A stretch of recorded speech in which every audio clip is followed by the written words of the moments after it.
For me, the way that I convey my authenticity is mostly through videos, because for me personally, it's harder to convey that through pictures. But it's also about being confident in who you are and owning it, you know? This is Complex Conversations. Following fame from Instagram to stardom. Featuring our host, Complex News journalist, Nadeska Alexis. With model and social influencer, Emily Sears.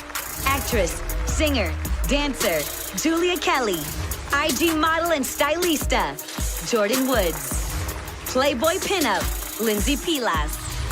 You're invited to the conversation.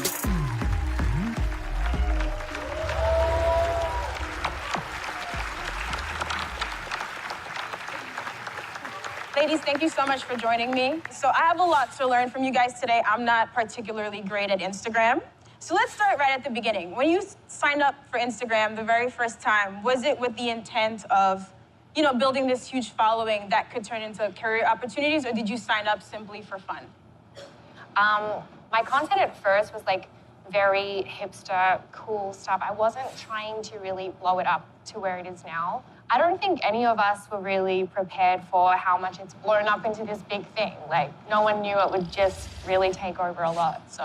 Absolutely. So Julia, for example, I know you're an actress. You've done a lot of Vine videos. So was it similar for you? I didn't really set out to grow a huge following on any platform, honestly. It just mostly started out with meeting a couple of people, and they happened to be Viners, and was just having fun every day, without the intent of making money from it or growing any followers from it.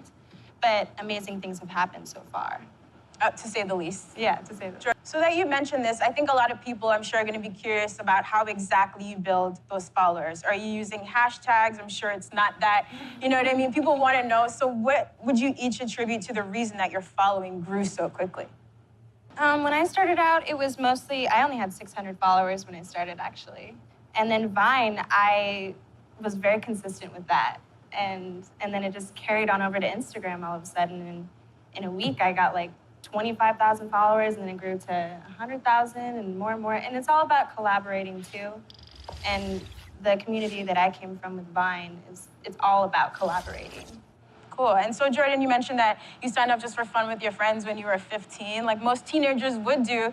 At which point did you start to realize that this could be something profitable and just entrepreneurial? Well, I noticed everyone on Instagram started putting like email in their bio. And people around me started, making money for posting things. And me being 15, I'm like, okay, I can make $3,000 for one post. That's a lot of money for a young girl. So I put my email up on my bio, and surprisingly, people started contacting me. First, it started with receiving free things, which everyone loves free things. And then it grew more and more, and then my agency found me on Instagram, and a week later, I ended up flying to New York, signing with my agency, and I've been working almost every day for a year, so. Pretty amazing. Yeah. So, Lindsay, dating the king of Instagram, I'm sure helped. What was your path to where you are right now? When we were dating, he wanted to make it a little game. He's like, I'm gonna make you internet famous, because he did it himself. And so we really utilized the power of publicity, and we would be mentioned in a lot of male-dominated magazines, so a lot of like bro Bibles and stuff like that. And so we put me out there in that way, and then we created a viral YouTube video where I know it sounds silly, but I ran in slow-mo, and it got like 10 million views. And so with the publicity and with the YouTube video, I had 1 million followers in 6 weeks. And so it kind of flipped my world upside down.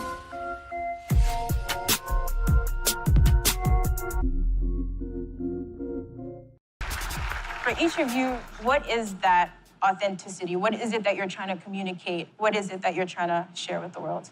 For me, the way that I convey my authenticity is mostly through videos, because for me personally, it's harder to convey that through pictures.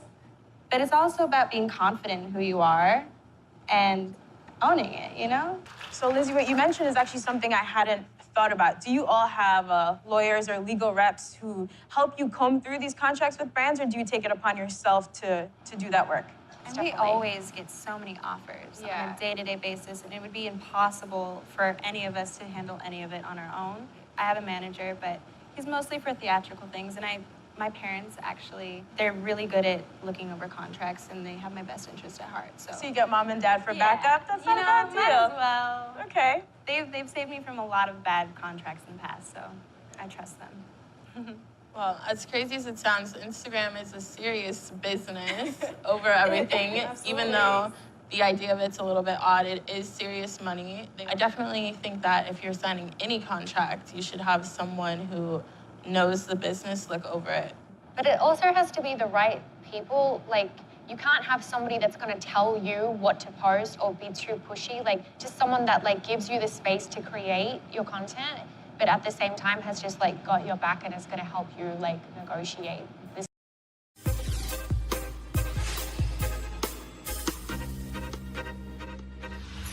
Before you post a picture, if I see one gorgeous photo of you on Instagram, how many shots did you take? How many times did you filter? How many edits, like how many angles? You don't even want to know. I take quite a few because I don't consider myself necessarily a professional model like you. I mean, you'll take a couple pictures and just bomb.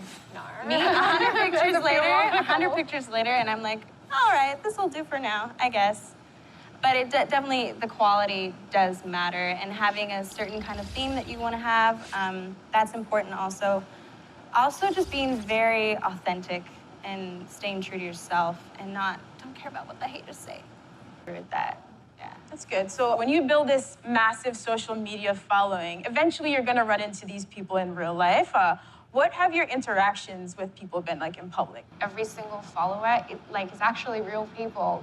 In my mind, it's just like a video game, and the numbers just go up, and it's like pretend, and then it hits me. I'm like, wow, this is like all actual people, like knowing me and like humans that you run into. Crazy. It is crazy. There's a lot of amazing people out there, but there's a lot of people that don't have good intentions for you. So that's why it's important to keep part of your life private, because you just never know what's going to happen. But obviously, when I meet someone who's a diehard follower, who has the right intentions with meeting me, I embrace them.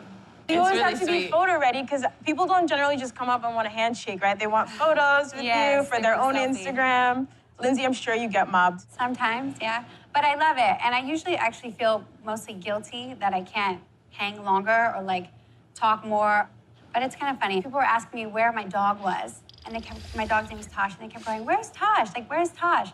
Like, they know who my dog is. Like, that's pretty cool. And they care about him more than me, which is offensive, but, you know, whatever. Usually when you think of like Instagram models, a lot of people don't think of it as a very serious industry because it's an emerging industry. I didn't think they'd be that professional, but I really think you can do a lot more with them versus traditional print. Their audience is way more dedicated than just some BS magazine ad. And it's kind of like surprising that some of the big brands are just figuring it out now.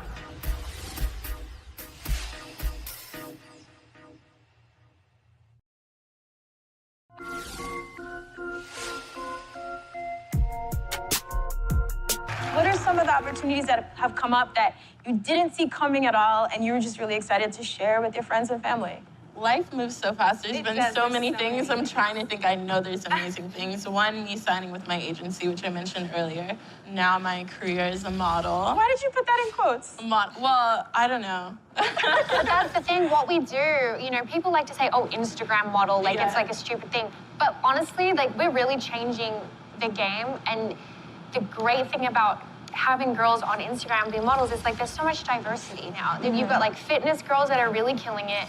You know, you've got a whole bunch of just different diverse girls that people are interacting with and people are feeling represented by. And brands are noticing that, and that's literally changing, you know, the idea of a model, which has always been 6'2" or whatever, and 90 pounds. Like, it's not that anymore. That idea of a model is now, I believe, it's obsolete. This is the way forward. You've got different size girls. You've got girls with different body types, and we're all killing it in our own way, and it's such a positive thing. Definitely opened up opportunities for a lot of amazing, talented women that wouldn't normally have those opportunities without Instagram. Right. So the Instagram model tag is a little bit of resentment for the fact that, yeah, like we really are changing the game. In general, you don't like being referred to as that. Yeah. What would you prefer? A social media influencer, or like, is there one term that would? The way I look at it, I'm putting in the same amount of hours as these traditional models. Even though I have an Instagram following, I'm still traveling, you know, working my butt off to do what I'm doing. Like, I'm putting in the work. We're doing the same amount, like the same things. You deserve to be Yeah. respected just as much as traditional. Like, get out of the house and go and meet people. Like, put your phone down and talk to the person you want. Right. Okay, now you're asking a lot. Put your phone down and talk. Seriously though, because you can't just run up to someone like, oh, take a picture of me. It's like, no, let's like build an organic relationship to where like I know about you and you're not Be like genuine about it, thirsty. though. Don't go into it with the intent of trying to use somebody. Yeah. Go into it just show off your own personality and like Yeah. you know. Ladies, thank you so much. Emily, Julia, Jordan, Lindsay, thank you for sharing all of this wisdom with us. We can't wait to see where you go next. Good job.